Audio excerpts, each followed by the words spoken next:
বিভূতিভূষণ বন্দ্যোপাধ্যায়ের পথের পাঁচালী আমাদের ফিরিয়ে নিয়ে যায় সেই হারানো শৈশবে, যেখানে কাশবনের ওপর দিয়ে ট্রেন যাওয়া দেখাটাই ছিল জীবনের সবচেয়ে বড় বিস্ময়।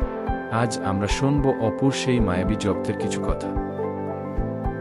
অপু জানিত না তাহার জীবনের বড় রাস্তাটা ওই বনের আড়ালেই লুকাইয়া আছে। জীবনের অজানার প্রতি কৌতূহল। প্রকৃতি বড় নির্দয়, আবার বড় মমতাময়ও বটে। প্রকৃতির দ্বৈত রূপ।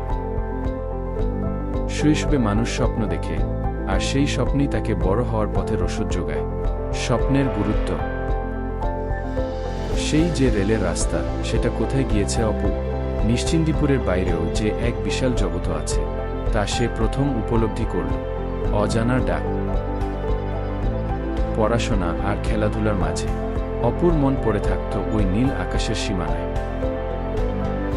অপুর এই শৈশব আমাদের মনে করিয়ে দেয় যে জীবনের সবচেয়ে বড় সম্পদ হল ছোট ছোট জিনিসের মাঝে আনন্দ খুঁজে পাওয়া।